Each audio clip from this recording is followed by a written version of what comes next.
सिद्धांत सरस्वती विजयते गौरीय गोष्ठीपति वंदे गुरुपद्वंदं भक्तबिंदसमन्वितं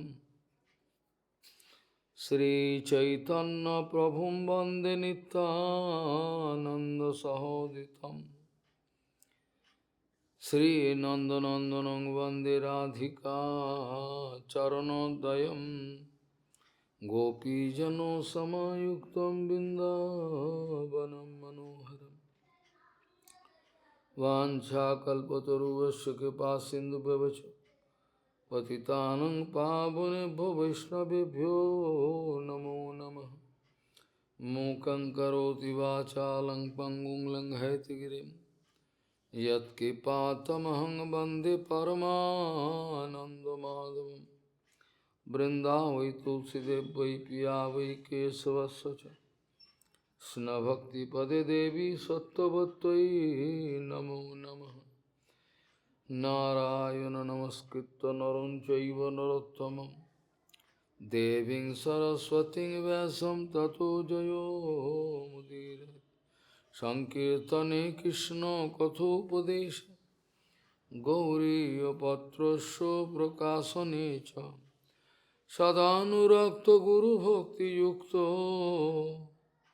भक्तिप्रमोदाक्ष जगोद्वरुन् ध्येयं सदा परिभवग्नमभिष्टदोहं तीर्थास्पदं शिवविरिञ्चनु तं शरणं भीत्तात्युहं पनुतपाल्भवाद्दिपूतं वन्दे महापुरुषते चरुणारविन्दं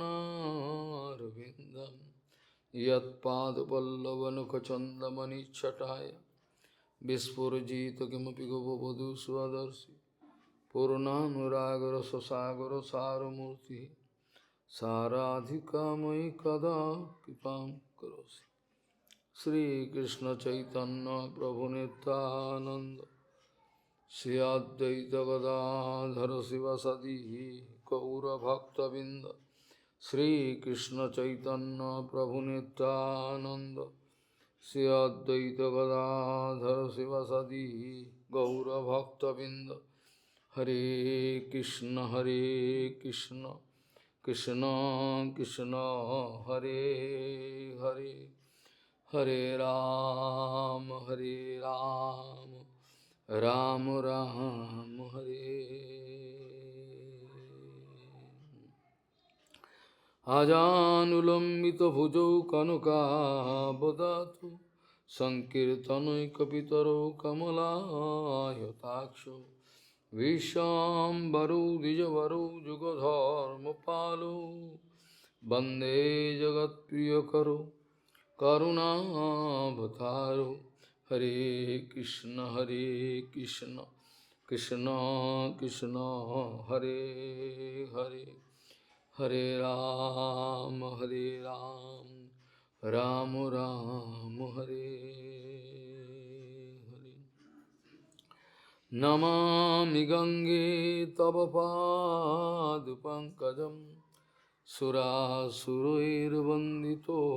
दिव्यरूपं भुक्तिं च मुक्तिं च ददासि नित्यं भावानुरूपेण सदा नरानं गङ्गातरङ्गरमणीयजटाकलापं गौरी निरन्तरविभूषिः त्ववामभागं नारायणो प्रियमनङ्गमदापहारं वाराणसीपुरपति भजवीशनाथं वागीशजुष्वदने लक्ष्मीर्यस्य च वक्षसि यस्यास्ति हृदयसंवित् त्वं नृसिंहमहं भजे हरे कृष्ण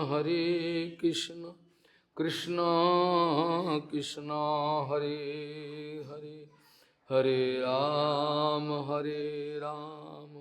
राम राम हरे कालः कलिर्बलिनो इंद्रियो वैरिवर्गा ভক্তিপদ ইহ কণ্টক কোটিরুদ্ধ, হা হা কজ আমি কি মহম করমি, চৈতন্য চন্দ্র যদি নাধ্যম কি বাম করি। কালহা কলির বলিন ইন্দ্রিয় বৈরিবর্গা, ভক্তিপদ ইহ কণ্টক কোটিরুদ্ধ, হা হা কজ আমি কি মহম করমি, চৈতন্য চন্দ্র যদি নাধ্যম কৃপাম করোস। গৌরীয় গোষ্ঠীপতি শ্রীশিল ভক্তি সিদ্ধান্ত সরস্বতী গোস্বামীর প্রভুপাদ পরমহংস জগৎগুরু জানিয়েছেন, এই জগতের সমস্ত ব্যবস্থাই হলো অনিত্য, অস্থায়ী। এই জগতের যে কোনো ব্যবস্থা, সমস্ত ব্যবস্থাই অস্থায়ী। আমরা এই জগতে বেশি দিন থাকব না। এই জগৎ থেকে আমাদের ইচ্ছায় বা অনিচ্ছায় যে কোনোভাবেই বিদায় নিতেই হবে। যে কোনোভাবে আমাদের এই জগৎ থেকে বিদায় নিতেই হবে, এছাড়া অন্য কোনো রাস্তা নেই। এই অবস্থায় যতদিন আমরা জীবিত আছি, এই জীবনের মধ্যে বুদ্ধিমান ব্যক্তি আমরা কি চাই এবং কি চাই না তার একটা ফাসলা হওয়া দরকার। যদি তা না হয়, যে কোনো সময় আমরা সংসারের বোকামির পাল্লায় পড়ে যাব। সংসার আমাদের বোকা বানাবে। গৌরীয় গোস্বীপতি শ্রীশিল ভক্তি সিদ্ধান্ত সরস্বতী গোস্বামীর প্রভুপাদ পরমহংস জগৎগুরু জানিয়েছেন, এই জগতের সমস্ত ব্যবস্থাই হলো অস্থায়ী, অনিত্য। এই জগতে আমরা ইচ্ছায় অনিচ্ছায় যে কোনোভাবে এই জগৎ থেকে আমাদের চলে যেতে হবে। আমরা বেশি দিন এই জগতে থাকতে পারবো না। এই জগতে থাকাকালীন অবস্থায় আমরা কি চাই এবং কি চাই না যার একটা চূড়ান্ত ফাসলা হলে ভালো হয়। যদি আমরা চূড়ান্ত ফাসলা না করতে পারি, তাহলে যে কোনো সময় আমরা সংসারের বোকামির পাল্লায় পড়ে যাব। এমন একটা পরিস্থিতি দেখা যাবে, ভজন থেকে আমরা বিচ্যুত হয়ে যাব সম্পূর্ণরূপে, আর কিছু করার থাকবে না। প্রভুপাদ বলছেন, বাস্তব সাধুর মুখে হরিকথা শ্রবণ করার পরেও অনেকের মঙ্গল হয় না। বাস্তব জায়গায় হরিকথা শুনবার পরেও তাদের মঙ্গল হয় না। তার কারণ তাদের অনেক অপরাধ আছে, অনর্থ তো আছেই, অপরাধও আছে প্রচুর, যার জন্য বাস্তবিক কোনো সাধুর কাছ থেকে হরিকথা শুনেও আমাদের মঙ্গল হয় না। আবার দেখা যায়, প্রভুপাদ বলছেন, আমাদের চৈত্যগুরু অর্থাৎ অন্তর্যামী রূপে যে ভগবান রয়েছেন ভেতরে, যতক্ষণ পর্যন্ত ওই চৈত্যগুরুর কৃপা আমাদের না হবে, ততক্ষণ পর্যন্ত যতই আমরা সিদ্ধান্ত শুনি, সব কিছু করি, কিন্তু আমাদের হৃদয়েতে ওই সিদ্ধান্ত অনুভবের বিষয় হবে না। যেমন কোনো ব্যক্তি খুব লোভী, প্রচুর খেয়ে নিল, খাওয়ার পরে তার ডাইজেশন পাওয়ার নেই, হজম করতে পারল না।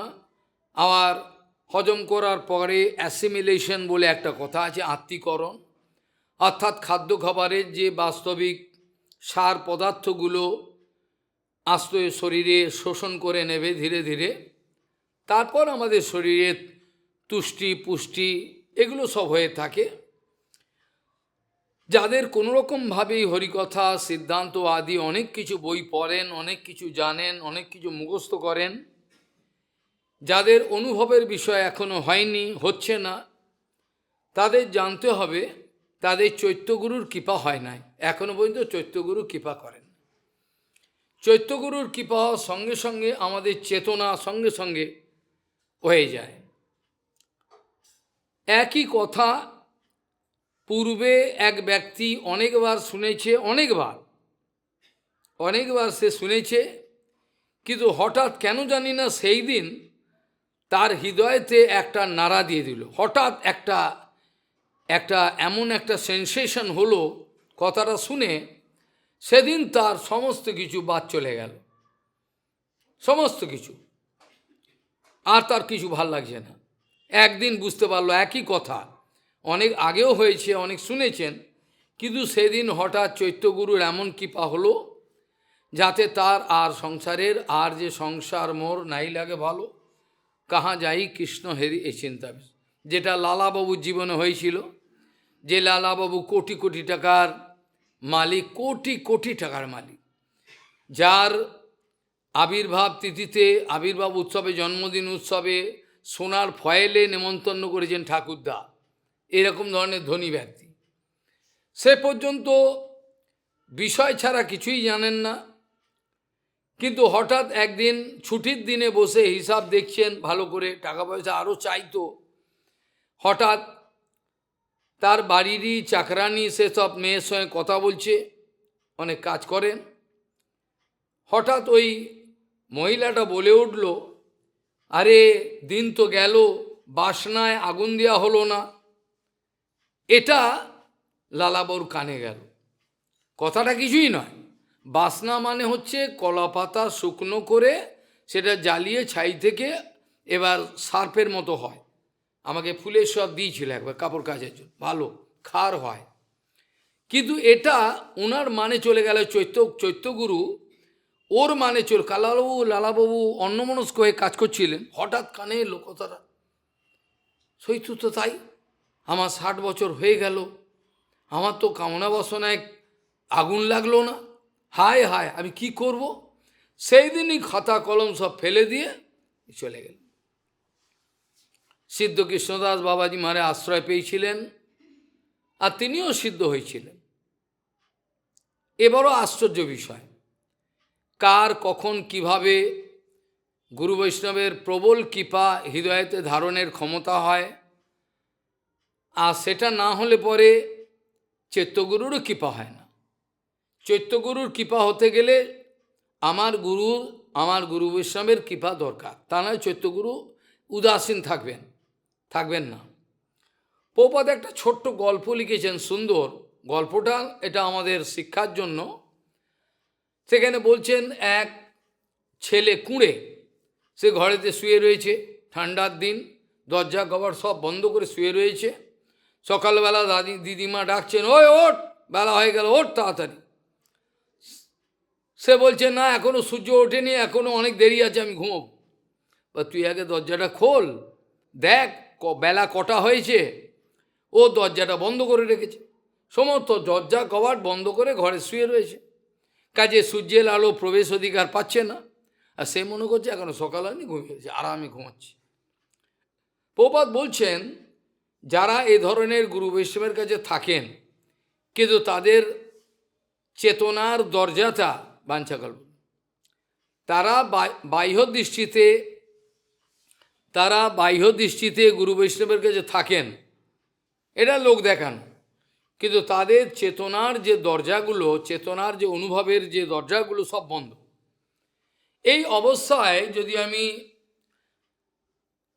সমস্ত দরজা কপাট আমি আসতে দেবো না, আমি কৃপা নেব না, আমি এমনি থাকবো, খাবো দাবো থাকবো, এ ধরনের যখন চেতনার যে দরজাগুলো আমি বন্ধ করে রাখি, তখন আমার কাছে সূর্যের আলো অর্থাৎ গুরু বৈষ্ণব ভগবানের যে আলো আমার কাছে পৌঁছায় না, কিছুতেই পৌঁছাতে পারে না।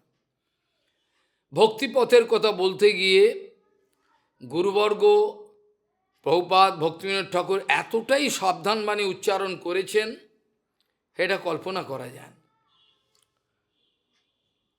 প্রবোধানন্দ সরস্বতীবাদ বলছেন, একে তো কলিকাল, তারপরে ইন্দ্রিয়গণ যে আছে সে সমস্ত বিরুদ্ধ, একটা ইন্দ্রিয় আমার কথা শোনে না। আমি গোদাস, আমি গোস্বামী নয়, আমি গোস্বামী নাম নিয়েছি জগতে, কিন্তু বাস্তবে মা গোদাস অর্থাৎ ইন্দ্রিয়ের দাস। এই অবস্থায় আমার দিনের মধ্যে 10 রকম অবস্থা, কিন্তু আমি লোকের কাছে পূজা নিই, আমি গোস্বামী নাম ধারণ করেছি, বিরাট প্রচারক। প্রভুপাদ আজকেই বলছিলেন, যারা নিজেদেরকে ধর্ম প্রচারক, বিশ্ব প্রচারক বলে স্থাপন করছেন, তাদের কথা বলতে গিয়ে বলছেন, প্রভুপাদ বলছেন, এরা জগতের কাছে পরম সত্য কথা, অপ্রিয় সত্য কথা বলতে কুণ্ঠিত হচ্ছেন, তারা বলতে চাইছেন না, কারণ তাদের অস্তিত্বই থাকবে না। তাদের অস্তিত্বটা যে আছে এটা কি জন্য? তাদের যে ধর্মজগতে, প্রচার জগতে তাদের যে অস্তিত্বর এক্সিস্টেন্সটা বজায় রেখেছেন, এর একটাই কারণ, এটা হচ্ছে তেল দিয়ে, অপরকে তেল দিয়ে মিষ্টি কথা বলে, আর কোনো সম্পত্তি তাদের নাই। এইভাবে তারা নিজেদের অস্তিত্বটাকে বজায় রাখার জন্য ব্যস্ত, কেন অস্তিত্ব হারিয়ে যাবে, অস্তিত্ব থাকবে না। এই জন্য তারা তেল মাখানো পদ্ধতি পছন্দ করে একটা ধামাচাপা দিয়ে একটা সুন্দর করে একটা ব্যবস্থা রেখে দিচ্ছেন, যাতে আমার সব কিছুই হয়, সব দিক বজায় থাকে। কিন্তু এভাবে হয় না। এভাবে কোনোদিন প্রভুপাদ বলছেন, অকৈতব সত্য কথা কীর্তনের দায়িত্ব পড়েছে প্রচারকের। তিনি যদি না করেন, অর্থাৎ যার যে রোগের, যে ব্যাধির যে ঔষধ সেটা না দিয়ে, হয়েছে ক্যান্সার বা কুষ্ঠরোগ, আমি এখন তিল তেল বা অন্য কোনো তেল দিয়ে মালিশ করে আমি ছেড়ে দিলাম, এটা মানে হলো আমি কোনো চিকিৎসা চাই না, আমার চিকিৎসার দরকার নেই, আমি এইভাবেই থাকবো, এইভাবেই আমি আমার নিজের রোগ নিয়ে থাকবো। এই অবস্থাটা লোকের মধ্যে একটা বদ্ধমূল একটা ধারণা হয়ে দাঁড়িয়েছে। এতে প্রভুপাদ বলছেন, আমরা কিন্তু কোনো বহির্জগতের অনুমোদন আমরা চাই না। আমরা জানি অকৈতব সত্য কথা কোনোদিন লোকপ্রিয়তা অর্জন করতে পারে না। অকৈতব সত্য বাণী, অকৈতব সত্য আচরণ কখনোই লোকপ্রিয়তা অর্জন করতে পারে না, এটা হয় না। প্রথম কথা হলো, কালহ কলির বলিন ইন্দ্রিয় বৈরিবর্গা, সমস্ত ইন্দ্রিয় আমার বিরুদ্ধ, একটা ইন্দ্রিয় আমার বশে নেই। চক্ষু, কর্ণ, নাসিকা, জিহ্বা, উদর, উপস্থ যা কিছু আছে একটাও আমার বশে নেই, একটাও আমার বশে নেই। জিহ্বা একদিকে দৌড়াচ্ছে ভালো খাওয়ার জন্য, কান একদিকে নোংরা নোংরা কুৎসিত কথা শোনবার জন্য দৌড়াচ্ছে, চক্ষু ঘৃণ্য চিজ দেখবার জন্য দৌড়াচ্ছে, উদর, উপস্থ এগুলো সমস্ত নিজ নিজ স্থানে দৌড়াচ্ছে। এই অবস্থায় আমার দিশাহারা অবস্থা, এই অবস্থায় আমার কিছু ভজন করার কোনো ব্যবস্থা হতে পারে না।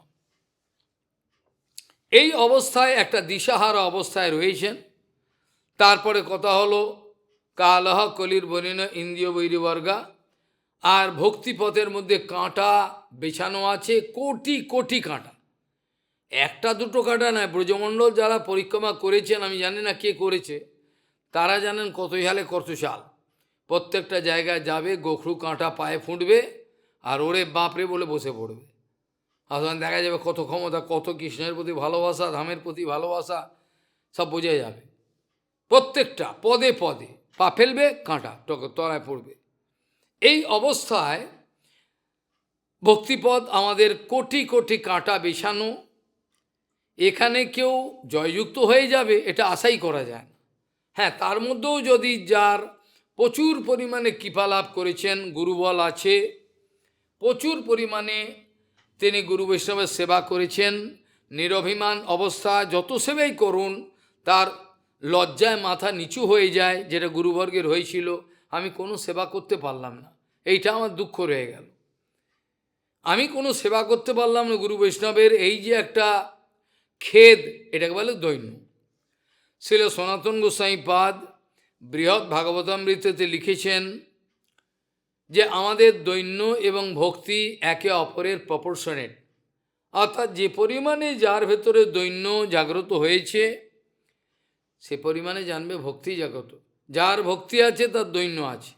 যেগুলো জড়জগতের দৈন্য হবে সেই দৈন্যর কথা বলছি না, যা যত পরিমাণে নিজেকে তুচ্ছ বোধ হয়েছে, আমি ঘৃণ্য, আমি তুচ্ছ, আমার মতো অমানুষ কেউ নাই, এ ধরনের যে অনুভব যার হয়েছে তার নিশ্চয়ই ভক্তিধন সে লাভ করেছেন, নাহলে ভক্তিধন তার হয়নি।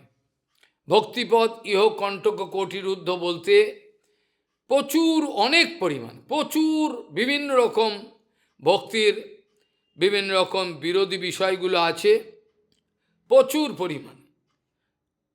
প্রথম কথা হলো দশবিধা নাম অপরাধ তো আছেই, তারপরে বিভিন্ন রকম লাভ পূজা প্রতিষ্ঠা আছে, কামিনী কাঞ্চন সমস্ত কিছু চারিদিকে ঘিরে রয়েছে। এই অবস্থায় এই দুর্গ, যা এটা বলে অভিমন্যের দুর্গ, এটাকে বলে অভিমন্যের দুর্গ, একটা ব্যূহ রচনা করেছেন ওরা, অভিমন্যু কিছুতেই ওখান থেকে বেরোতে পারবেন, কিন্তু অভিমন্যুকে হারাবার মতো কেউ ছিল না। ওরা চক্রান্ত করে ওটা করেছে।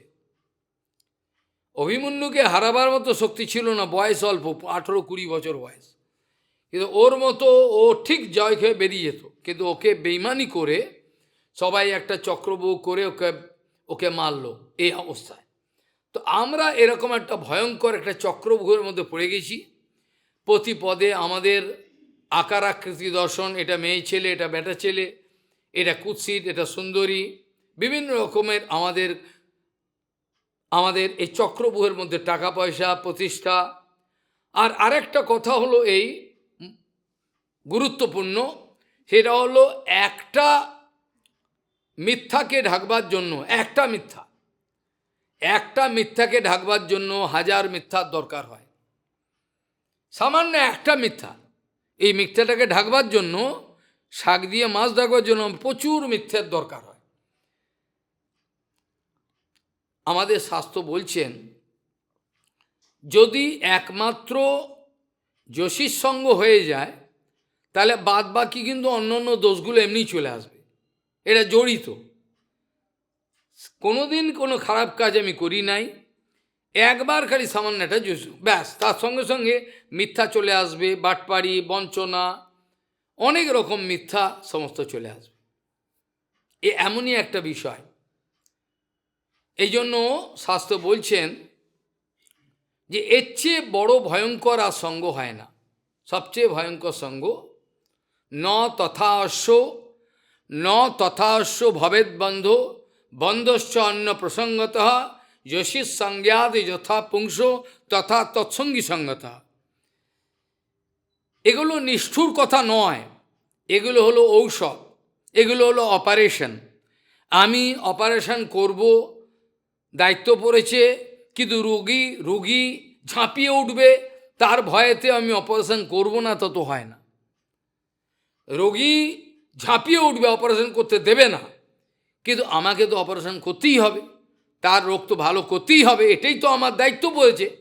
আমি আমার দায়িত্বে যদি উদাসীন থাকি, তাহলে কি করে হয়?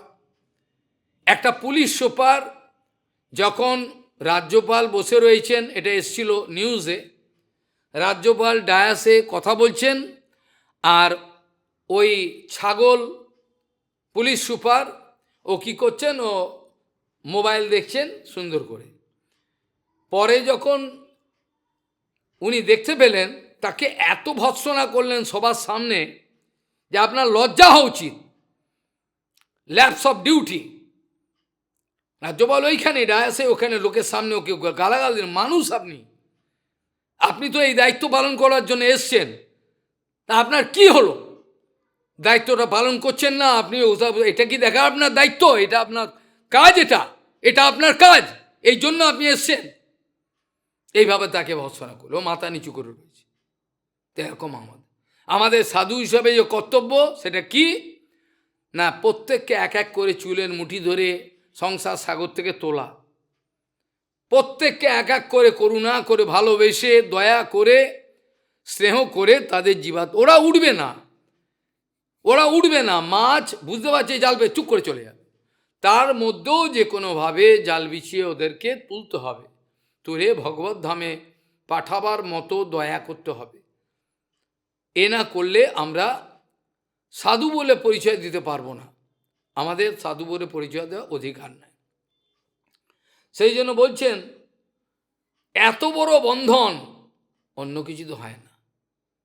যেটা কুন্তিদেবী বলেছেন না, জন্ম ঐশ্বর্য শ্রুতু শিবি রেদমান, এসব সব ঠিক আছে, এগুলো তো সব শুনেছেন আপনারা, কিন্তু শাস্ত্রেতে এটা বিচার করছে, এরকম ভয়ঙ্কর বন্ধন আর হয় না যতটা বন্ধন যশীর সংজ্ঞা যথা পুংস তথা তৎসঙ্গী সঙ্গ। এই জন্য সাধু সাবধান, সাধুকে সর্বদা সজাগ থাকতে হবে। প্রত্যেকটা পদে পা ফেলবে, দেখে আমাকে কেউ ধরছে না তো, আমার মায়া ধরছে না তো, প্রত্যেকটা পদে একটা করে পা ফেলবে, প্রত্যেকটা পদে পা ফেলবে আর বিচার করবে, আমার তো কিছু ক্ষতি হচ্ছে না। প্রত্যেক দিনের সার্ভে করতে হবে, প্রত্যেক দিনের শেষে সার্ভে করতে হবে ঘুমার আগে, চুপচাপ বসে ধ্যানস্থ হয়ে, আজকে আমি কি নোংরা কাজ করলাম, আজকে এমন কিছু তো করিনি যাতে আমার পূর্বে দিনের থেকে আমার চেতনা নিচে চলে গেছে। এই ধরনের বিচারগুলো করা দরকার। প্রত্যেকটা দিন শোয়ার আগে আজকে আমি কি সেবা করলাম, কি জানতে পারলাম, কি বুঝলাম, কতটা আমার লাভ আর লোকসান হলো, লোকসান তার একটা হিসাব কিতাব হওয়া দরকার। এটা না হলে কোনোদিন কেউ আগে ভক্তিরাজ্যে কেউ আগে বাড়তে পারবে না। আমি চ্যালেঞ্জ করতে পারি, বাড়তে পারবে না। যাদের এ ধরনের চেতনার উন্মেষ হওয়া প্রয়োজন মনে করছেন, আমি আমার চেতনাকে বাড়াতে এমন পর্যায়ে যাব, জগতের সব তুচ্ছ ধূলিকণ আমার কাছে কোনো কিছুই করতে পারবে। এই ধরনের একটা অনুভব হৃদয়ের মধ্যে থাকা দরকার। যদি না থাকে ভক্তিপথে সে অগ্রসর হতে পারবে না। ওই যে তিমির সে তিমিরে নোঙর বাঁধা রয়েছে, বহুপাত গল্প করেছেন, নোঙর বাঁধা রয়েছে, বরযাত্রী এবার যাবে, এবার মাঝি গেঁজা খেয়ে এবার তাল হয়ে গেছে, সেই যে নোঙর তোলেনি জানে না, আর সবাই ওটা ঘুমিয়ে পড়েছে, বিয়ের লগ্ন চলে গেছে। ঠিক সেইটি আমাদের বিয়ের লগ্ন চলে গেল, মানে আমাদের ভজনের যে সময় চলে গেল। বার্ধক্যে এখন পঞ্চরোগে হতো, কেমনে ভজিব বল, আমাদের চলে গেল সময়। যে সময়টা ভজন করতে হয় আর সাধুগুরু সাহেব থাকে সেরকমভাবেই তারা করেন।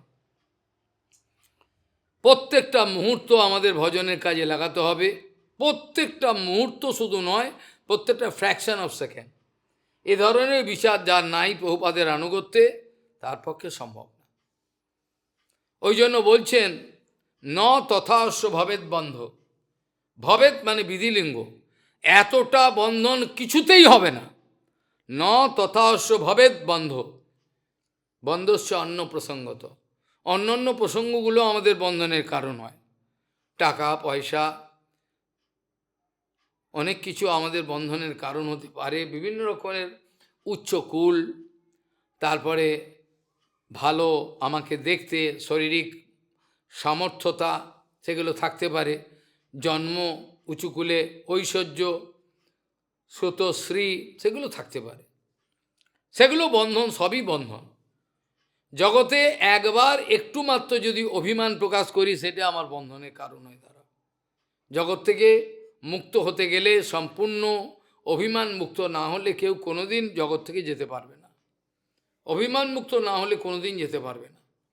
আমাদের গৌড়ীয় বিচার অনুযায়ী, গৌড়ীয় সিদ্ধান্ত বিচার অনুযায়ী, কামিনী যোশিত, কাঞ্চন যোশিত, প্রতিষ্ঠা যোশিত, এগুলো সবই যোশিত। কামিনী যোশিত, কাঞ্চন যোশিত, প্রতিষ্ঠা যোশিত। যোশিত মানে যোষা, অর্থাৎ যে বস্তুতে আমার ভোগ্যবুদ্ধি, সেটি আমার যোশিত হয়ে দাঁড়াবে। যে বস্তুতে আমার ভোগ্যবুদ্ধি, অনেকে সারা জীবনে অনেক সময় দেখা যায় তারা কোনো এমনি স্ত্রী সঙ্গ করেননি, কিন্তু তারাও যোশীর সঙ্গ, তারা পড়ে গেছেন, প্রচারে গেছেন। পূর্বে হয়তো সংসার ছিল, দুটো বিয়ে ছিল, সবই ছিল, কিন্তু ভজনে এসে আর এ ধরনের সঙ্গ হয় নাই। কিন্তু তথাপি প্রতিষ্ঠা যোশিত সঙ্গেতে তার পতন হয়েছে। তার কথাবার্তা, তার আচরণ, তার চাকানো, তার শরীরের সজ্জা, শরীরকে ভালো, সবগুলো প্রমাণ দেয় যোশীর সঙ্গ হয়েছে। আমাদের চৈতন্য চৈতামৃতে বলছেন যে, চৈতন্য চৈতামৃতে বলছেন যে সঙ্গর কথা বলতে গিয়ে বলছেন, এক অসাধু দ্বারা যারা ভজন করেন না, কৃষ্ণ অভক্ত, কৃষ্ণের অভক্ত তারা, আর যারা যোশীর সঙ্গ করেছেন আর তার সঙ্গীর সঙ্গ, যোশীর সঙ্গ যারা করে ফেলেছেন, আবার তাদের সঙ্গ যারা করছে, সেগুলোও সব ভয়ঙ্কর ক্ষতিকর। এগুলো থেকে বেরোবার একটা ব্যবস্থা দরকার, নালে হবে না। এই জন্য বলছেন এত বড় বন্ধন আর কিছু ও ছাড়া যায় না। এ ঋষিমুনির তাদের পর্যন্ত অসম্ভব, তারাও পারেন। এরা লীলা করে দেখিয়েছেন, বশিষ্ঠ মুনি থেকে আরম্ভ করে আমাদের বশিষ্ঠ মুনি, তারপর এই যে কি বলে গায়ত্রী মন্ত্র যিনি করে বিশ্বামিত্র, এগুলো সব এরা সব দেখিয়েছেন যে এই যে কি ভয়ঙ্কর এ থেকে পার হওয়া বহুত কঠিন। একবার যদি হৃদয়ে ঢুকে যায় এই কাঁটাকে বের করা যে কি কঠিন, মানে কল্পনা করা যায় না, ভাবা যায় না। এই জন্য বলছেন, ন তথাস্য ভবেদ বন্ধ বন্ধস্য অন্য প্রসঙ্গতঃ যশির সঙ্গায় যথা পুংস তথা তৎসঙ্গী সঙ্গতা। বড় ভয়াবহ এ সঙ্গ, সর্বনাশে সঙ্গ। মানে কিছু করার আমাদের আর থাকে না, মুশকিল। তথাপি দৈন্য আত্মনিবেদন এগুলো নিয়ে জঞ্জাল ঘোচাবার ব্যবস্থা করা, যেটা আমাদের বৃন্দাবনে যে সুরদাসজি কীর্তন করতেন, তিনি চোখে দেখতেন না, তিনি লিখেছেন সুন্দর। এগুলো সব ভগবানের সন্তুষ্টি বিধান তো বটেই, আমাদেরও বিরাট এটা। সেখানে সুরদাসজি বলছেন, छोरी ममता छोरी माया छोरी जगजंजाल बोले जयगिरधर गोपाल। বড় অপূর্ব। সে বলছেন জগতের সব জঞ্জাল এগুলো। যে ব্যক্তির ফাঁসির অর্ডার হয়ে গেছে, তাকে যদি বলে তুমি কষা মাংস খাবে লুচি দিয়ে, কি করবে? সে খাবে। যার অর্ডার হয়ে গেছে, সকালবেলা হলেই 5:30টার সময় তাকে মরতে হবে, অর্ডার হয়ে গেছে, সে কি আর কোনো ভালো কিছু খেতে চাইবে? তাকে যে কামিনী কাঞ্চন, সে কি চাইবে কোনো? এটা তো আমাদের অনুভবের বিষয় হয় না।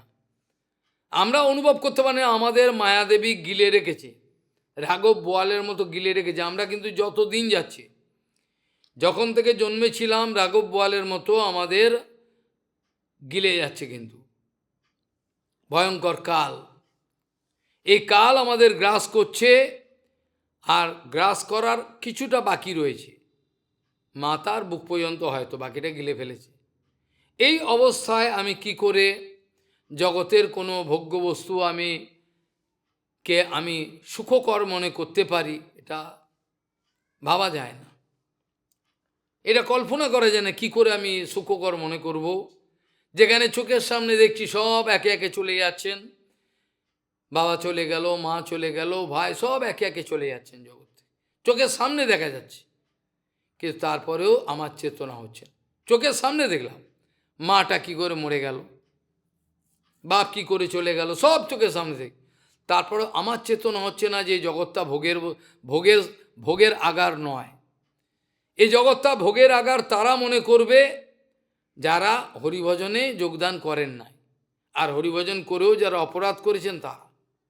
প্রত্যেকটা জায়গায় গিয়ে দেখলে হয়, এক এক দিন এক এক রাত করে দেখে আসছে সারা পৃথিবীতে যতগুলো এইসব সংস্থা হয়েছে, সেখানে কি কি হচ্ছে, ব্যভিচার, কি কি ব্যভিচার হচ্ছে, সেসব জায়গায় গেলে দেখা যাবে। এক এক রাত করে থাকলে প্রত্যেকটা জায়গায় কি হচ্ছে এগুলো বোঝা যাবে। সেন বলছেন, খট্টাঙ্গ রাজা, তাকে দেবতাগণ বললেন যে আপনাকে আমরা বর দিতে চাই। খট্টাঙ্গ রাজাকে বললেন, খট্টাঙ্গ রাজা বললেন ঠিক আছে, বর আমি নেবো, পরে নেবো, কিন্তু আগে আমাকে বলুন কতদিন বাঁচবো, আমি কতদিন এই জগতে থাকবো এটা বলুন। দেবতারা তাদের ক্ষমতা আছে, ভগবান দিয়েছেন, তারা দেখে বলুন, আরে আপনার তো আয়ু শেষ, তাহলে 48 মিনিট, অর্থাৎ 2 মুহূর্ত কাল, তাহলে আর বর নিয়ে কী করবো? তাহলে আশীর্বাদ আপনাদের যদি ক্ষমতা থাকে করুন, আমি যেন হরিচরণ লাভ করতে পারি। সঙ্গে সঙ্গে সব ছেড়ে দিয়ে বসে গেলেন। পরীক্ষিত মহারাজ জানতে পারলেন 7 দিন মানে মরব, সমস্ত জঞ্জালের মতো ছেড়ে দিলেন। আমরা সামান্য জিনিস ছাড়তে পারি না, আমরা সামান্য জিনিস ছাড়তে পারি না, তারা সমস্ত ছেড়ে দিয়ে চলে এলেন, বসে পড়লেন। খট্টাঙ্গ রাজা ওই অল্প সময়ের মধ্যে ভগবানের চরণে মনোনিবেশ করে চলে গেলেন। কি আশ্চর্য! নচিকেতাকে জিজ্ঞাসা করলেন, যমরাজ কত প্রলোভন দেখালেন, তুমি কামিনী কাঞ্চন বাড়ি কত কিছু চাও, দেশ রাজ্য ঘোড়া কত সম্ভব, কতদিন বাঁচতে চাও, তুমি যতদিন বাঁচতে চাও আমি ততদিন আয়ু দেব। তুমি ওই অগ্নির রহস্য জানতে চাও না, মৃত্যুর পরে কী হয় ওসব ওগুলো কী হবে, তুমি বাচ্চা ছেলে, তুমি এগুলো নাও। বলে দেখুন, আপনার মতো যোগ্য বক্তা আমি আর পাবো না, আপনার মতো যোগ্য বক্তা আমি পাবো না, আপনি দ্বাদশ মহাজনের একজন, আর মৃত্যুর অধিদেবতা, আপনাকেই বলতে হবে। যদি না দেন আমি চললাম, যদি এই বর দেন তো ভালো, আর না দিলে আমার লাগবে না। আপনি যে বরই দেবেন, যতদিন খুশি আমাকে আয়ু দিয়ে দিলেন, কিন্তু আমি তো আর অমর হতে পারবো না। লোমস মুনি ভক্তিবেলা তৃতীয় প্রায়ই বলতেন, এক একটা করে লোম পড়বে একটা কল্পে। তা বলছেন যে আপনি একটা ভজন কুটি করে থাকুন, তো কি হবে, এই তো জীবন দুদিনে। তিনি বলছেন তাহলে দেখো, মাত্র আমাদের আয়ু 60-70, তাও হয় না। এখন অ্যাভারেজে সব 50-55-60 চলে যাচ্ছে জগতে, অ্যাভারেজ। কেন? সে ব্রহ্মচর্য, সে তেজ তারা ধারণ করতে পারছে না।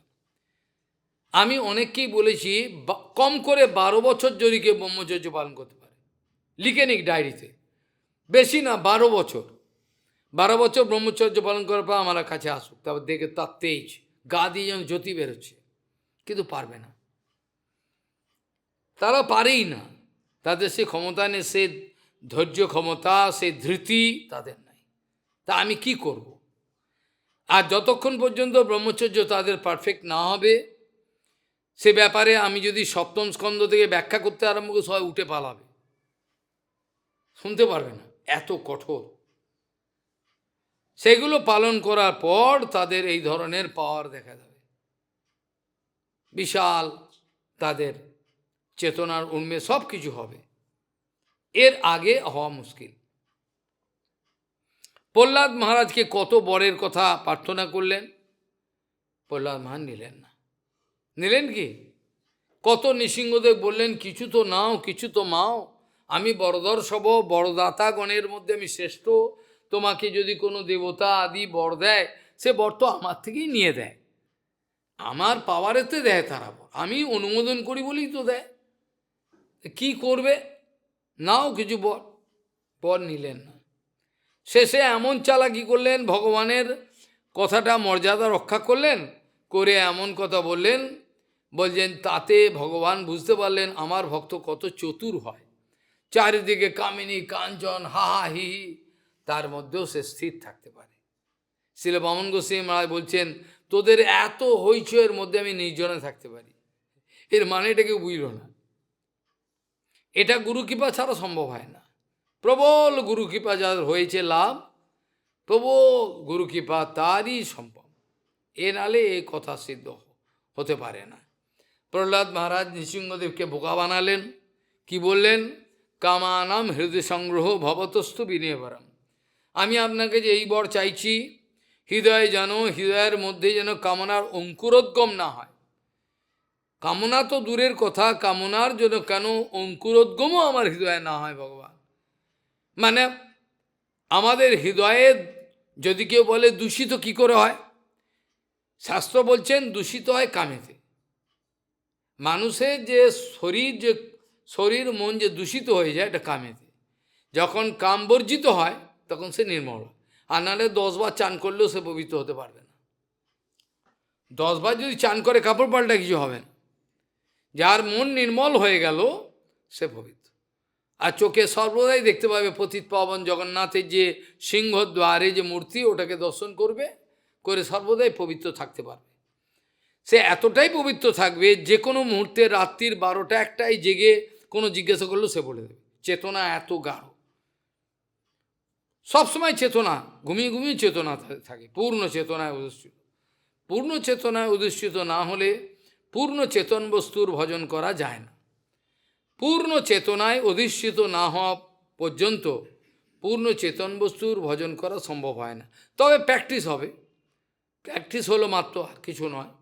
এইভাবে দেখা যায় যে প্রত্যেক জায়গায় শাস্ত্রেতে আমরা দেখতে পাবো যে যেখানে যেখানে আয়ু অল্প সব চলে যাচ্ছে আমাদের, তারা অনুভব করে কোনোরকমভাবেই জগতের কামনা বাসনা তাদের কোনো বোকা বানাতে পারেনি। তারা কোনোটাই কিছু গ্রহণ করতে চাননি। এগুলো নিয়ে আমি কি করব বলুন? উপনিষদেও দেখো, যখন গার্গী মৈত্রী ওরা বলছেন আমাদের একে যজ্ঞবল্ক্য ঋষিকে, যজ্ঞবল্ক্য ঋষি বলছেন, দেবী আমি এবার সন্ন্যাস গ্রহণ করে চলে যাব, তো আপনাদের কাছে যত যাগযজ্ঞ করে অনেক সম্পত্তি পেয়েছে, সেগুলো সব আপনাদের দুইজনের মধ্যে ভাগ করে দিয়ে যাব। আমি আপনাদের মধ্যে ভাগ করে দিয়ে দিতাম, আমি এবার আমার সেই পরম বস্তুকে লাভ করার জন্য আমি চলে যাব। তখন দুই পত্নী জিজ্ঞাসা করছেন, স্বামীন আপনি আমাদেরকে যে সম্পত্তি দেবেন, সেই সম্পত্তির দ্বারা আমরা কি সেই ব্রহ্মবস্তু পরম বস্তুকে লাভ করতে পারবো? যাজ্ঞবল্ক্য লজ্জার সঙ্গে বলছেন, না তা তো পারবেন না। তাহলে আপনি এই সব সম্পত্তি আমাদের দিচ্ছেন কেন? আপনি নিজে নিচ্ছেন না, আমাকে দিচ্ছেন কেন, আমাদের দিচ্ছেন কেন? আমরা এই দিয়ে যে না হাম না অমৃতম শ্নুতে তে না হাম কিম করিয়াম, যেটা দিয়ে সে অমৃত বস্তুকে পাবো না, সেই বস্তুগুলো আমাদের দিচ্ছেন, দিয়ে আমরা কি করব? তাহলে একে তো ধন সম্পত্তি এলে তার একটা সামলাবার ঠেলা আছে, আমি তো আমার জীবনে খালি লোক খুঁজে যাচ্ছি, এমন একজন সৎ লোক চাই যারাতে সব দিয়ে বলো তুই সামলা বাবা, আমার কিছু দেখতে হবে না, যেটা কপাল, ভগবান হয়তো পাঠাবেন কোনো দিন, সব হাতে দিয়ে নিশ্চিন্তে সৎ লোক, চোখ বুঝে আমি থাকতে পারি। আমার ভজনে যেন বিঘ্ন সৃষ্টি করা মানে হলো লেখা চিন্তা, বিঘ্ন যে সৃষ্টি করবে তাকে আমি কোনো কিছু বলবো না, অটোমেটিক তার ক্ষতি হয়ে যাবে। কারণ কোনো রকমভাবে বিঘ্ন সৃষ্টি না হয়, অটোমেটিক হয়। কেন আমাকে তো প্রভুপাদের সেবায় লেগে থাকতে হচ্ছে না, গৌরাঙ্গের সেবায়, সেই সেবায় যদি কোনো একটা উদ্বেগ অকারণে কেউ শুরু করে দিল, করেছে সে, দেখো কদিন আগে সে এসে কিছুতে মায়াপুরে যেতে দেবে না, গুন্ডামো কিছু সব কত কিছু করলো, আমার হরিকথা কি বন্ধ করতে পেরেছে? বরঞ্চ 4-5টা হরিকথা চলছে, জুম লাইন, অনলাইন, অফলাইন সব চলছে।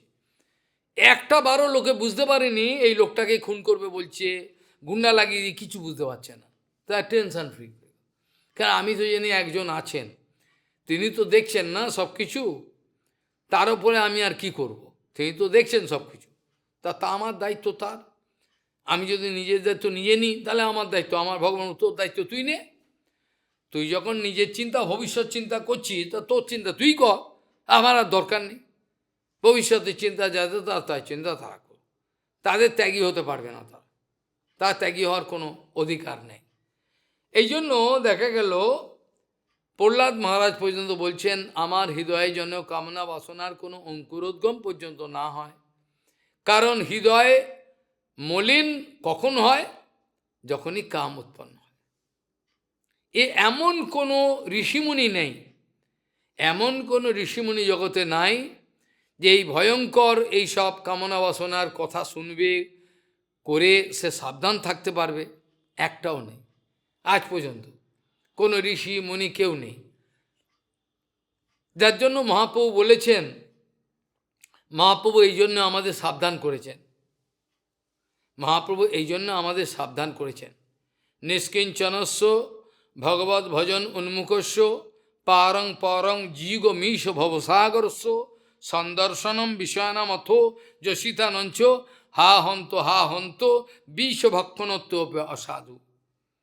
যারা এই ভবসাগরকে পার হতে চান তাদের চরণে আমার এই প্রার্থনা, প্রত্যেকের চরণে, কেউ আমার শত্রু নয়, ওরা উল্টো বুঝছেন, আমি প্রতিজ্ঞা করে বলতে পারি আমার কেউ শত্রু নাই। যারা এই ভবসাগরকে পার হয়ে অমৃতময় জগতে যেতে চান তাদের একটু কষ্ট করতে হবে, সামান্য সামান্য, বেশি কষ্ট নয়। যেটা সেই কি নাম ওর, যে যে রাজা অনেক গৌদান করেছিলেন, গয় রাজা না কি নাম ভুলে গেলাম, হ্যাঁ না না, সেই রাজা প্রচুর গৌদান করেছেন, প্রচুর।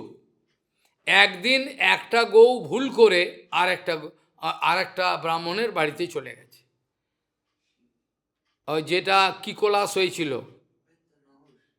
কিকোলাস হয়ে যে দ্বারকার এর মধ্যে পড়েছিল ওটা, সেখানে তখন ভগবান সবই জানেন, ওই বাচ্চা দ্বারকার বাচ্চাগুলো যখন খেলতে খেলতে ওইখানে গিয়ে পৌঁছেছেন, ওই দেখে একটা অদ্ভুত প্রাণী পড়ে রয়েছেন, তাকে তুলতে গিয়ে তুলতে পারছে না, ভয়ঙ্কর।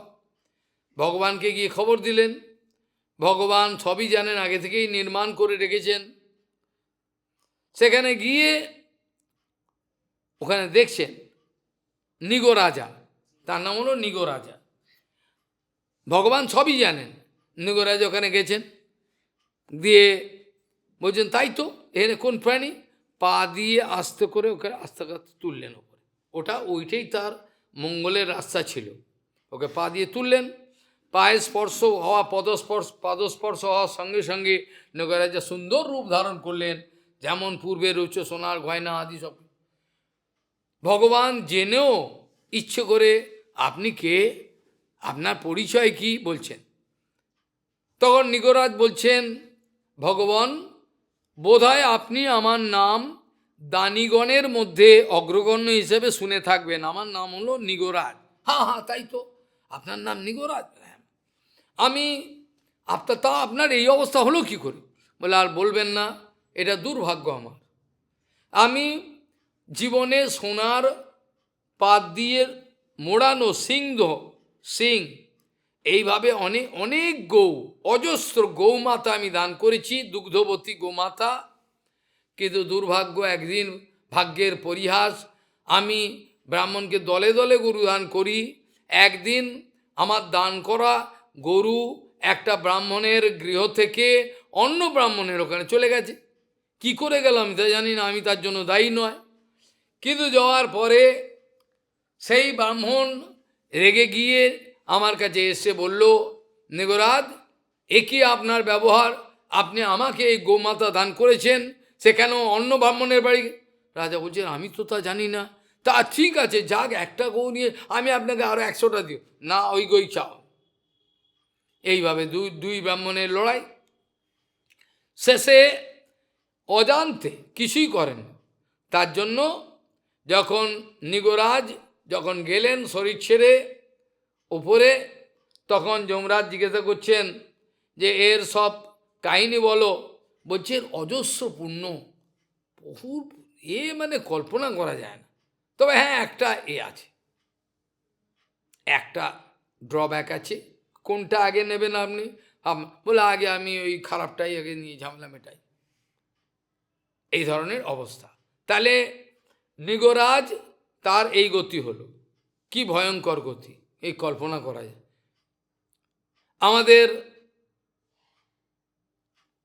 গণ্ডকী নদীর তীরে ভরত মহারাজ, হায় বুক ফেটে যায়, বুক ফেটে যায়। কি এত বড় রাজা, এত ভালো, তার রাজপাট সমস্ত কিছু, রানী রাজা সমস্ত কিছু সে তেড়ে দিয়ে সমস্ত চলে এলো। হায় হায়। তারপরেও তার কি হলো? হায়, এক সামান্য তুচ্ছ জিনিস, সে কোনো অন্যায় করেনি। ওটা নিজের নৈতিক একটা, কেউ একজন মরছে চোখের সামনে, তাকে বাঁচাবো, এটা ভুল কি আছে? হিসাব মতো কোনো ভুল নেই। সে যদি উদ্ধার করে সেই হরিণ বাচ্চাটাকে জঙ্গলে ছেড়ে দিত, যা হরিণের বাচ্চাদের সঙ্গে থাকুক, বা একটু বড় করে ছেড়ে দে, করেন।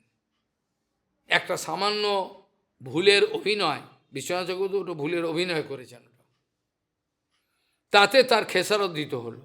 এক জন্ম গেল, হাহাকার করছেন পরের জন্মে এর প্রতি মনোনিবেশ, জং জং বা ওপি শরণ ভাবম ত্যাজতি অন্তে কলেবরম, এইভাবেই ভাবিত হয়। আমার মনের মধ্যে আমি হরে কৃষ্ণ নাম করছি, মন রয়েছে অন্যদিকে, তো ওই ফল পাব। আমার মন, আমি নাম তো করছি, কিন্তু নামে তো মন নেই, আমার মনটা রয়েছে অন্যদিকে, আমার তো মন নেই নামে, তাই আমি নামের কি করে ফল পাবো? বরঞ্চ আমি উল্টো ফল পাবো। যত বেশি করে নাম করব, আমি 1 লক্ষ নাম করি, তত আমার অপরাধ হবে। আমি নাম করছি, নাম করে তো চিন্তা করতে পারছি না, ভগবানের সঙ্গে তো নাম হচ্ছে না, আমার তো নাম হচ্ছে না, নামের বদলে অন্য চিন্তা হচ্ছে। তাহলে 1 লক্ষ নামের বদলে নাম করতে করতে আমার অপরাধ হয়ে যাচ্ছে, তাহলে নামের ফল পাচ্ছি না। তার থেকে আমার গোমাতার গোবর ওঠালে অনেক লাভ হচ্ছে না। যদি হয় 1 লক্ষ নাম তো ভালো, হচ্ছে না। নামের সংখ্যা, আমি ভক্তিমিটার বলছি সংখ্যার দিকে নজর দেবেন না, সংখ্যার দিকে নজর দেবেন, কিন্তু একেবারে গুরুত্ব সংখ্যাই এটা না, কতটা পরিমাণে প্রাণের সঙ্গে আপনি ডাকতে পাচ্ছেন সেদিকে নজর দেবেন। আর মহাপ্রভু এ সম্বন্ধে আমাদের সাবধান করেছেন একটা কথা দিয়ে, একটা সুন্দর কথা বলেছেন তিনি, চৈতন্য চরিতামৃতে আছে।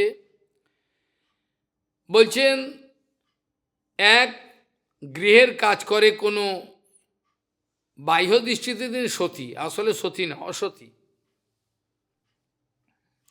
পরব্যাসনেনি নারী ব্যাঘ্রাওপি গৃহকর্মসু তদৈব আস্বাদয়তি নবসং রসায়নম।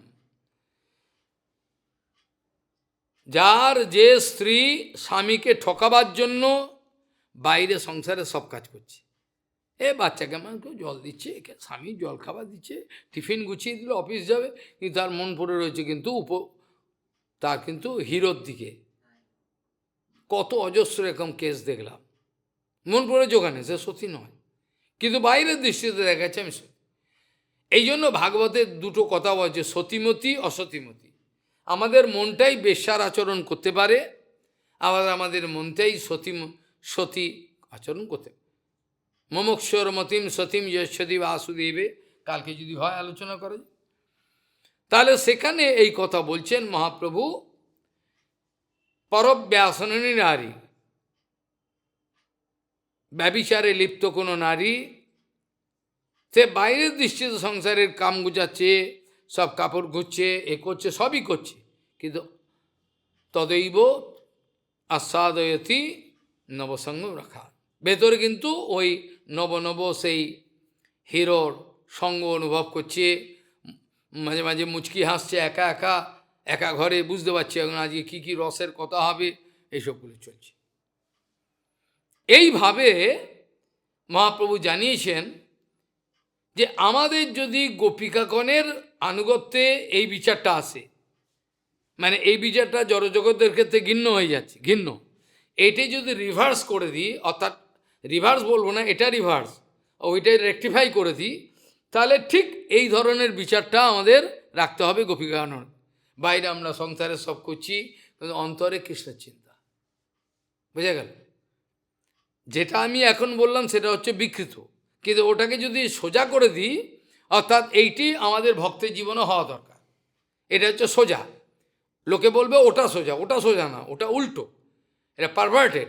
এটাকে যদি সোজা করে দিই তাহলে কি দাঁড়াবে? আমরা সবই করব, চলবো, ফিরবো, কথা বলবো, খাবো, সব কিছু, কিন্তু মনে মনে সেই ভগবান গোবিন্দের চিন্তা করব, মহাপ্রভুর আনুগত্য। এটা হলো, তাহলে জয়যুক্ত হবেই হবে, এ আর কোনো কাউর ক্ষমতা নেই একে আটকাবে।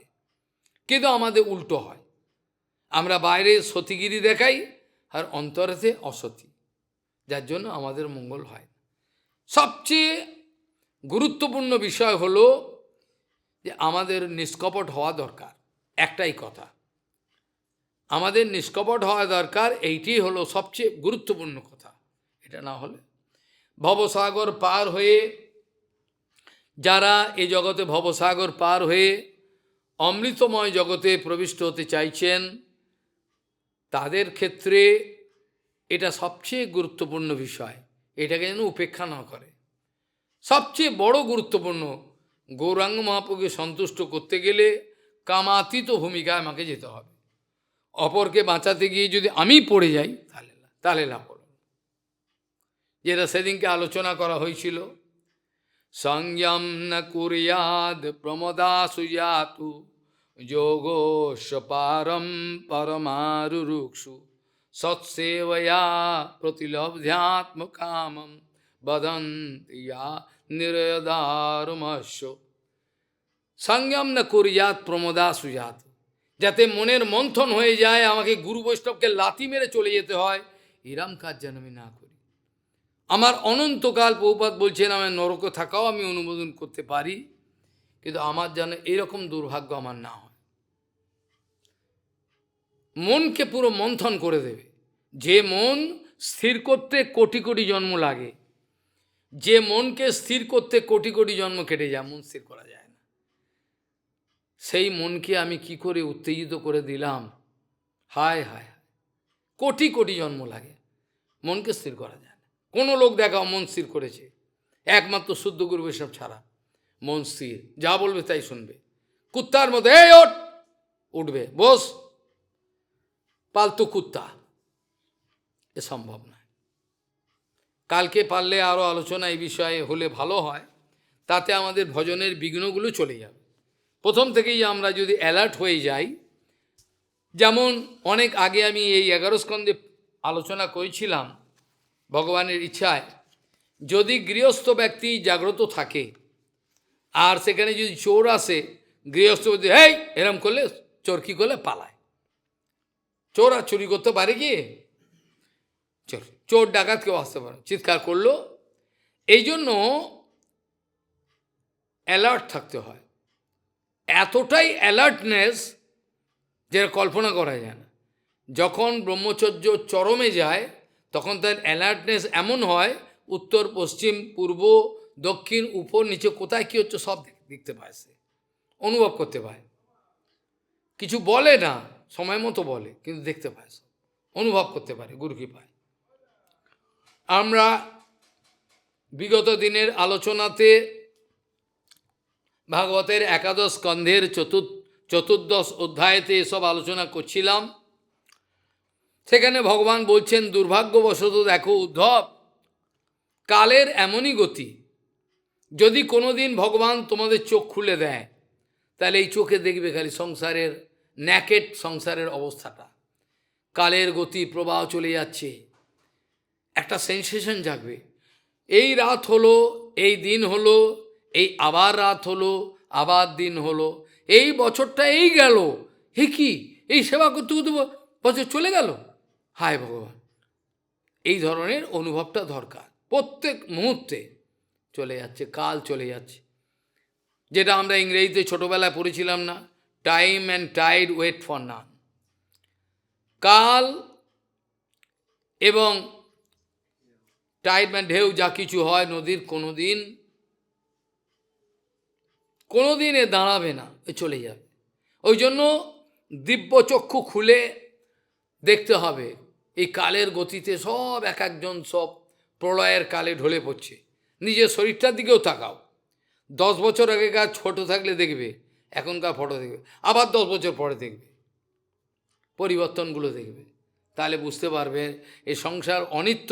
খালি লেকচার দেওয়া সোজা, সংসারটা অনিত্য এটা অনুভব করলে সব সমাধান, এটা অনুভব করতে পারে না, তাহলে আমরা আর কামিনী কাঞ্চন সঙ্গের জন্য ব্যস্ত হব না। ভগবান বলছেন কালের গতিতে উদ্ধব সব হারিয়ে গেছে, এ দেয়া হয়েছিল, যুগে যুগে ভগবানকে আসতে হয়, ভক্তগণকে ভগবান পাঠান, যেগুলো আমাদের জীবনে হারিয়ে যায় সেগুলোকে ফেরত দেওয়ার জন্য। কিন্তু আমরা এতটাই দুর্ভাগা, আমরা তাদের মূল্য বুঝি না, উপেক্ষা করে, অপমান করে, অপদস্থ করে, তাদেরকে তাড়িয়ে দিয়ে আমরা নিশ্চিন্তে থাকতে চাই। এটা আমাদের চরিত্র, কিছু করার। নিজের কাছেই আমরা নিজে হেরে গেছি। রাবণ সবার কাছে আস্ফালন করবে, চোখ রাঙাবে, আঙুল তুলে তরোয়াল তুলে কথা বলবে, রাবণের সে ক্ষমতা আছে। কিন্তু রাবণ যদি নিজে জিজ্ঞাসা করে, তোমার নিজের কাছে কি তুমি জিতেছ? তুমি তো সমস্ত বিশ্ব জয় করতে বেরিয়েছ, কিন্তু তুমি নিজের কাছেই নিজে যেতনি। যে সাধু নিজের কাছেই নিজে যেতেনি, সে আর অপরকে কী করবে? আগে যে নিজের কাছে জয়প্রাপ্ত হতে হয়, নিজের ইন্দ্রিয়গ্রামকে বশ করে কুত্তার মতো রাখ, যা বলবো তাই শুনবি, গুরু বেশে আনুগত্যে, তবে দেখবি বিরাট সাধু জগতের মঙ্গল বিধান করা যায়। যে নিজেই নিজের মঙ্গল বিধান করতে পারে না, সে অপরের কি মঙ্গল বিধান? ওটা হয় না। এরা বলছেন, ভগবান বলছেন যে উদ্ধব, কালে ননষ্টা প্রলয়ে বাণীয়ম বেদ সংগীতা, আমার বেদরূপ যে বাণী, আমনায় বাণী, এগুলো সব কালের গতিকে কোথায় চলে গেল। পার্থক্য খালি এই, দেবরাজ ইন্দ্র বহুদিন বাঁচবেন আর আমি অল্প দিন বাঁচব, কিন্তু ওকেও তো মরতে হবে, ও তো বাঁচবে না। তা যদি হতো তাহলে আসে তারা দেবতারা কেঁদে কেঁদে পঞ্চম স্কন্ধে বলতেন না যে হে ভগবান, এই দেবজন্মের পরে যদি আমাদের আয়ু অবশেষ থাকে, মানে আমাদের সুকৃতি থাকে, আয়ু না, এই 2 জন্মের পরে আয়ু তো শেষই হয়ে গেল, শেষ হয়, দেবজন্মের পরে যদি আমাদের বেশ কিছু সুকৃতি পঞ্জীভূত হয়ে থাকে, তো দয়া করে আমাদের দয়া করে ভারতবর্ষের ভারতাজিরে ভারতবর্ষে জন্ম দেবেন।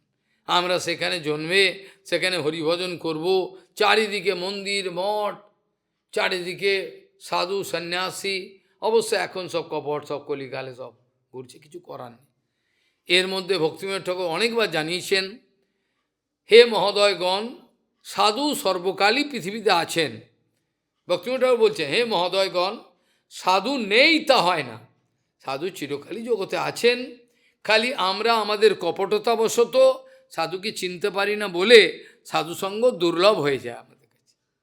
আমরা সাধুকে মেপে নিতে চাই, কতটা লম্বা চওড়া, কতটা জ্ঞানী, কতটা পড়েছে গো সাধুটায়, LLB করেছে না কি করেছে, গ্র্যাজুয়েশন করেছে, আর নাহলে আর কি সাধু হলো, আমেরিকা গেছে কি যায়নি, কি সাধু। এই ধরনের বিচার আমাদের, আমরা মেপে নিই, আমরা মেপে নেওয়ার বিচারে যাই বলে সাধুর কাছে গিয়েও বঞ্চিত হয়ে যায়। তাদেরকে দেখি, তাদের কাছে সেবা করার অভিনয় করি, তাদের কথা শুনি, কিন্তু বঞ্চিত, আমাদের নিজের কপটতার জন্য আমরা বঞ্চিত। নাহলে এক সাধু সঙ্গে, লবমাত্র সাধু সঙ্গে সর্বসিদ্ধি হয়। কি করে হয়? লবমাত্র মানে 1 সেকেন্ডকে 11 ভাগের 1 ভাগ যদি কোনো সাধুর সঙ্গে প্রীতি বিনিময় হয়ে যায়, সাধুরাকে দেখতে খুব ভালো, সুন্দর, কি সুন্দর ব্যবহার, আমি গুরু মাঝে ফটো দেখাবো, দেখলি তুমি মাথা হয়ে, একটা ফটো দেখাবো, দেখলে পোস্টটা থেকে তুমি পাগল হয়ে যাবে, পোস্টটা থেকেই পাগল হয়ে যাবে আনন্দে, এত সুন্দর, কি নির্মৎসর, কি দৈন্য। একটা বাচ্চা ঢুকছে, তাকে বাচ্চাটা ঢুকবে, ঢোকার দরজার আওয়াজ পেয়ে সঙ্গে সঙ্গে বাচ্চাটা আর প্রণাম করার কোনো সুযোগ, আগে পুনি প্রণাম করে দিল, এত দৈন্য। তা আমাদের কবে সেই দৈন্য আসবে? আমরা ওই সাধুর দোষ দেখি, ওই দাসুর দোষ দেখি, এ ভালো করে চান করে না, স্পর্শ করলো, এই করলো সেই করলো, আর অতরে স্পর্শ তো আমার ভেতরেই সব হয়ে গেল, একাকার হয়ে গেল, আর লাভ কি হলো? তাহলে লাভ তো কিছু হলো না, লাভ তো কি হলো? তার লাভ নেই। ভগবান বলছেন, কালেন নষ্টা প্রলয়ে বাণীয়ম দেব বেদ সংহিতা মায়াদৌ, আমি আদৌ ব্রহ্মণে প্রক্তা, আমি ব্রহ্মাকে বলেছিলাম, অনেক কালে তো নষ্ট হয়ে গেছে, তারপর ব্রহ্মাকে আমি বলেছিলাম কল্পারম্ভে, ব্রহ্মা যখন তপস্যা করেছিলাম বলেছিলেন, ভগবান দেখা হয় চতুর্শ্লোকে ভাগবতে আছে, ময়াদৌ ব্রহ্মণে প্রক্তা ধর্ম শ্যাম মদাত্মকা, মদ বিষয়ক যে ধর্ম, বিষয় তো একটাই, বিষয় আমরা অনেক দেখছি, মেয়ে ছেলে বেটা ছেলে বাড়ি ঘর, বিষয় একটা, আজকেও বেদান্ত আলোচনা কর, কিন্তু শোনে কে? এইসব শুনতে গেলে ধৈর্য দরকার, ব্রহ্মচর্য দরকার, কত পূর্ব আস্তে আস্তে আস্তে আলোচনাগুলো কীভাবে, তত্ত্ব একটাই, তত্ত্ববস্তু দুটো নেই, অনন্ত ব্রহ্মাণ্ডের তত্ত্ববস্তু একটাই, আমাদের চোখের দোষ, এই জন্য আমরা বহু দেখছি, একই ভগবান, তার থেকেই সব হচ্ছে, তো জীবাত্মাগুলোকে সবই তো মায়া করতে গেল, সবই তো ভগবান, অধ্যায় জ্ঞান, হিসাব করলে তো তত্ত্ব একটাই, এই একটা তত্ত্ব থেকেই অনন্ত বৈচিত্র্যের উদ্গম হয়েছে, তত্ত্ব তো একটা, তত্ত্ব দুটো নেই, অনন্ত বৈচিত্র্যের উদ্গম হয়েছে, এই বৈচিত্র্য থেকে যদি আমার চোখ ঝলসে যায়, আমি বোকা বেনে যাই, তাহলে ওইখানেই আমার অধঃপতন হয়। যে কোনো পরিস্থিতিতে, যে কোনো দেশে, যে কোনো অবস্থাতে, ভক্তিবল্লভ তীর্থ গোস্বামী মহারাজ সুইজারল্যান্ডে কোন জায়গায় গেছেন, সেবক বলছে, মহারাজকে প্রথমে একটা মন্দিরে একটু বসতে দিয়েছেন, তারপর ঘরফর ঠিক করছেন ওরা, একটি কন্যা প্রায় অর্ধেক ল্যাংটো, মহারাজ এদিকে পা করে আমরা শুয়ে রয়েছি, মহারাজ বাচ্চার মতো। যারা প্রত্যক্ষদর্শী তারা বলেছেন, রাশিয়ায় তিনি গেছেন, একটি তথাকথিত ভক্তের মা, রাশিয়ান, আমি আর নাম বলার দরকার নেই, সে বলছে আমার মা কোনোদিন সাধু সন্ন্যাসী দেখেনি, কোনোদিনই দেখেনি, জানিই না, খ্রিস্টান, ওরা কিন্তু বৈষ্ণব হয়েছে, এসে এই দেশে এসে দীক্ষা ভিক্ষা নিয়েছে, যাই হোক সে যা করেছে, বলছেন একদিন তার ইচ্ছা হলো যে আমি ওই সাধু এসছে একবার দেখতে যাব, আমাকে নিয়ে চল, ছেলেকে বলেছে, তো কোনোদিন তিনি রয়েছেন কোথায়, ওই যে রাশিয়ার যে রাজধানী রয়েছে না, সেইখানেই রয়েছেন তিনি। সেইখানে একটা বাড়িতে এবার তার মা এসছে দর্শনের জন্য। মা দর্শনের জন্য এসে ঘরে ঢুকেছেন। ঘরে ঢুকে মহারাজ এরম তাকিয়ে, বাচ্চা সেরকম তাকিয়ে, বুঝে মহারাজের দিকে তাকাবার সঙ্গে সঙ্গে ফিনকি দিয়ে কান্না আরম্ভ করলো। কি হয়েছে? ও বলছে আমি জানি, বুঝতেই পারলাম না কি ব্যাপার। উনি কোনো কথা বলেননি, কিছু না, খালি চোখের দিকে তাকাচ্ছে, আওয়াও করে কাঁদছে। কি আশ্চর্য! একে বলে সাধু। কিছুই কথা বিনিময় হয়নি, ভাষাও বোঝে না, কিছুই হয়নি, প্রণামও করেননি, খালি মহারাজকে তাকিয়ে যে হাওয়াও করে কাঁদছে। আর একদিন বলছেন সেবক, হঠাৎ আমি একটু সেবায় ব্যস্ত ছিলাম, হঠাৎ অর্ধ উলঙ্গ একটা নারী কন্যা ঢুকে গেছেন মহারাজের ঘরে। মহারাজের ঘরে ঢুকে গেছে, মহারাজ তাকিয়ে রয়েছে বাচ্চার মতো, ও তাকিয়ে রয়েছে, বাচ্চা ছেলে যেমন থাকায়, আর লজ্জায় বেরিয়ে গেল। তাহলে এই সব হচ্ছে দর্শন। এরা গুরু সেবা করেছেন, করে এমন এক অপ্রাকৃত দর্শন লাভ করেছেন যেখানে কোনো বিপদ দাঁড়াতে পারে না। এটা তো ঘোরতর বিপদ। কত আচার্যের পতন হয়ে গেছে, ধাপা ধাপ পড়ছে। পড়বে, এখানে কোনো জয়যুক্ত হওয়ার কোনো রাস্তা নেই। এতই কঠিন এ রাস্তা। যার বুকের পাটা আছে সেই একমাত্র চেষ্টা করবে, বাকি সব কাওয়ার্ড, কাপুরুষের মতো পালাবে, পারবে না। ভয়ঙ্কর বুকের পাটা চাই।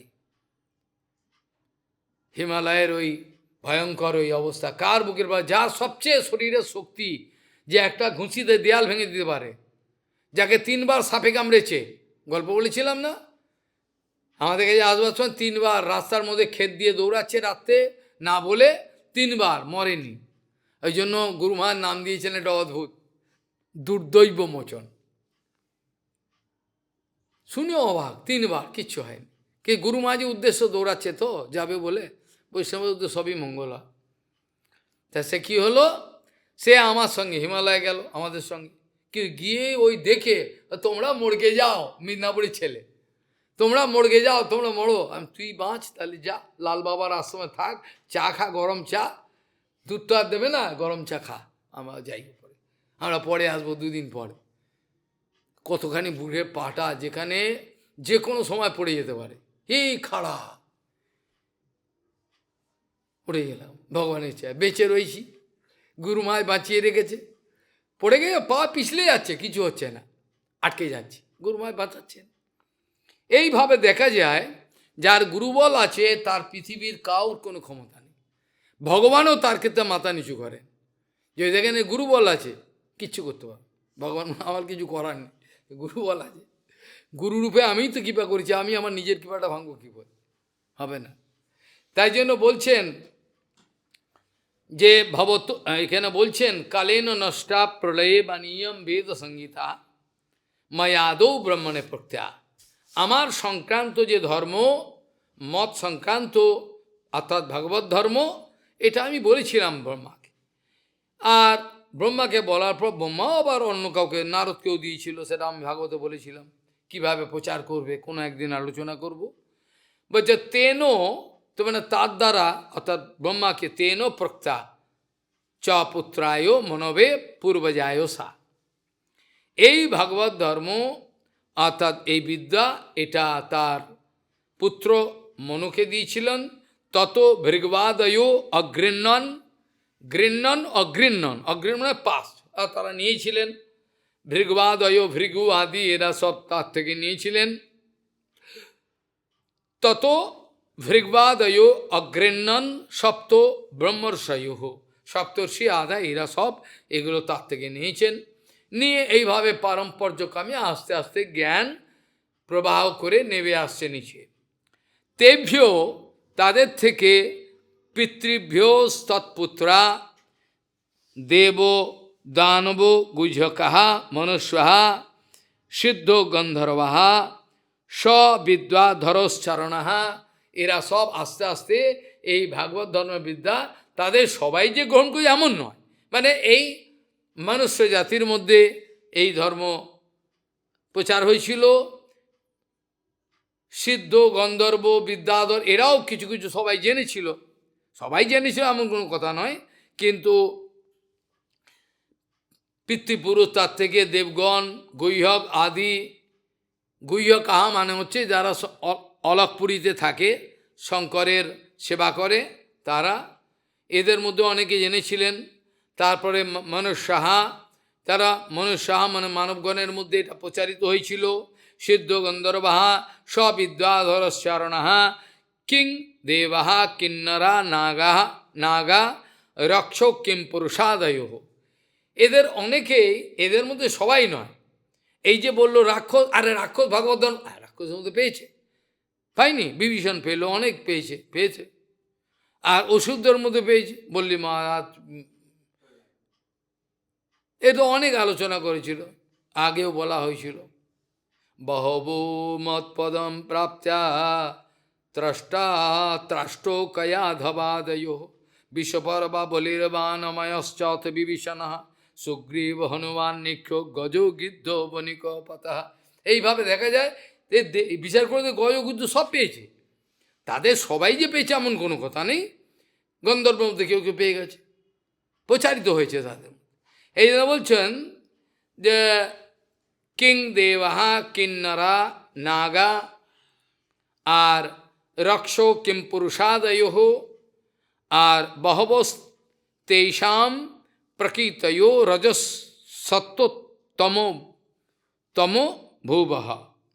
এইভাবে যাভির্ভূতানি ভিদ্যন্তে ভূতানাম পতয়স্তথা যথা প্রকৃতির সর্বেষাম চিত্রা বাচঃ স্রবন্তি। এইভাবে শুনতে শুনতে যার যেরকম ধরনের প্রকৃতি, সেই শিক্ষাটা পেল, কিন্তু এই শিক্ষাগুলো একটু ডিস্টর্টেড হয়ে গেল। ওর প্রকৃতি এরকম, ও একটু এরমভাবে বুঝেছে, ও আবার এরমভাবে বুঝে। এটা কালকে আলোচনা করা হবে। যেমন আমাদের দেখো পূর্ব রূপ সনাতন থেকে আমাদের কৃষ্ণ হইতে সব হতে হয়ে হয়ে কোথায় কি ভীমরতি ধরল, ভীমরতি ধরে সব ছাড়কার হয়ে গেল। প্রবাদ বলেছিল যদুবংশ ধ্বংস হবে, এরা ধ্বংস করবে। কই প্রবাদের শিক্ষা কোথায় গেল? এত বড় একজন মহাপুরুষ, যার নাম নিলে পর্যন্ত যমরাজ কাঁপে, সেই প্রভুপাদ, যার একটা প্রভুপাদ নাম করলেই হয়ে গেছে সব কিছু। তার শিক্ষা, তার আচরণ, তার আদর্শ কোথায় গেল? হায় হায়। তাই বলাই হচ্ছে, এই হলো কথা, যে এ প্রকৃতি বিকৃতি, যার যেমন প্রকৃতি সে অনুপাতে বিকৃত শিক্ষা ধারণ করছে। যে পরিপূর্ণরূপে গুরু বৈষ্ণবের সঙ্গে গুরুমুখ পদ্মবাক্য হৃদয়তে করিয়া ঐক্য আর না করিও মশা বনে আসা, এই অবস্থায় যে না যেতে পেরেছে, প্রভুপাদ যেটাকে ইংরেজিতে বলছে ডোভিটেল, খাপে খাপে, এই কথাটা বলতে একবারে খাপে খাপে হেঁটে গেছে, তা নাহলে হবে না। ওই হাত তুলে দিলাম আমি মহারাজের, হবে না।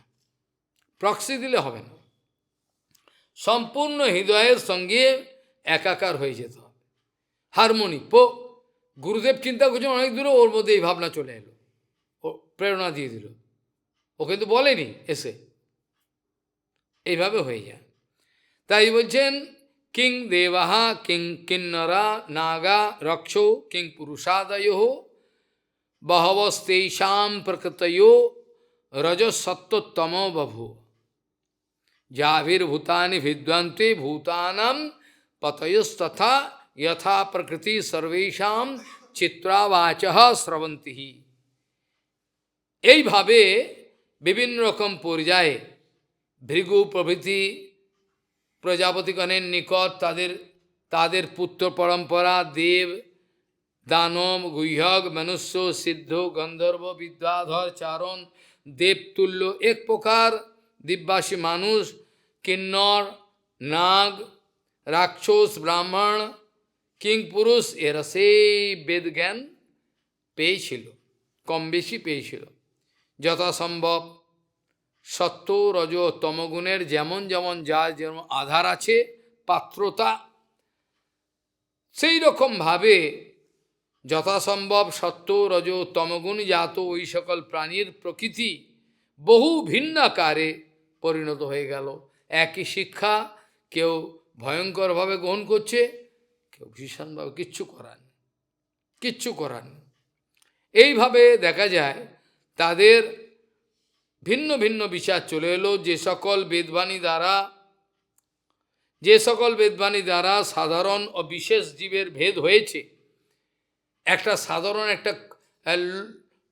একটা একটা স্বাভাবিক লোকাচারের মতো ধর্মটা চলতে আরম্ভ করলো। যেমন এখন বর্তমান উৎসব করতে হয় গুরুদেবের, ডাক ডাক ডাক, সব লোক ভান্ডারা হয়ে গেল। এটা লোকাচার, গৃহস্থ লোক যেমন করে না, এটা কেমন দেখায় লোকটা, লোকাচারে পরিণত হয়েছে। এর সারবত্তা কিছু নাই। এই সব যত অনুষ্ঠান হচ্ছে এর মধ্যে সার পদার্থ কিছু নেই, সব চলে গেছে, সব চলে, সব শেষ। যেখানেই মহাজনের আনুগত্যকে লাথি মারা হয়েছে সেখানে সেই দিনই সব শেষ হয়ে গেছে, অমঙ্গল সেদিনই চলে এসেছে, কিচ্ছু নেই। খালি খাবে আর প্রণামী নেবে, কাপড় নেবে, চলে আসবে, আর কিছু হবে না। এরা বলছেন যে সকল বেদবাণী দ্বারা সাধারণ ও বিশেষ জীবগণের ভেদ হয়েছে। কি করে ভেদ হয়ে গেল? সাধারণ একটা ছেলে খেলা হিসেবে গ্রহণ করলো। কেন? আমাদের সাধারণ লোকগুলো বৈদিক বৈদিক, আরে ছাগল বৈদিক কী রে? খালি কথা কথা বলে বৈদিক বৈদিক, কি বৈদিক করলি রে? হ্যাঁ, সারাদিন গুরু বৈষ্ণবের নিন্দা করছে, আচ্ছা বৈদিক বৈদিক, কি বৈদিক? সব জায়গায় লেখা বৈদিক। হ্যাঁ, বৈদিক হয়ে গেল। যে সকল বেদবাণী দ্বারা সাধারণ ও বিশেষ জীবের ভেদ হয়েছে, সেই বেদবাণী যাদের স্বভাববশে তাদের মুখ হতে ভিন্নভাবে নির্গত হয়ে থাকে, একই জিনিস এরা বিকৃত হয়ে বিভিন্ন রকমভাবে বেরিয়ে। যেমন একই বিদ্যা বৃহস্পতি দিলেন কাকে? বিরোচনকে আর ইন্দ্রকে। ইন্দ্র একরকম বুঝলো, বিরোচন এক বুঝে চলে গেল। ইন্দ্র আবার ঘুরে ফিরে এলো, বলে গুরুদেব আমি এখনও সেটা বুঝিনি। বলে তুমি এখন 12 বছর আরও তাহলে এই ব্রহ্মচর্য পালন করো, আরও শোনো, তারপর কিছুটা বুঝবে, তারপর কিছুটা বুঝতে পারবে। এই এত সোজা জিনিস নয় যে আমি শুনবো হয়ে যাবে। এরা মনে করে ভজনময় ছেলে খেলা, এটা নয়। যাই হোক, এই পর্যন্ত আজকে বিশ্রাম দেওয়া প্রয়োজন মনে করি। আবার কালকে ভগবানের ইচ্ছা হলে আলোচনা করা হবে। কালহ কলির বনীল ইন্দ্রিয় বৈরী বর্গা ভক্তিপথ ইহ কণ্টক কোটিরুদ্ধ হা হা কজ আমি কি মহম করমি চৈতন্য চন্দ্র যদি না আদম কৃপাম করোসি वाञ्छकल्पतरुस्य कृपासिन्धुं पतितानं पावनेभ्यो वैष्णवेभ्यो नमः।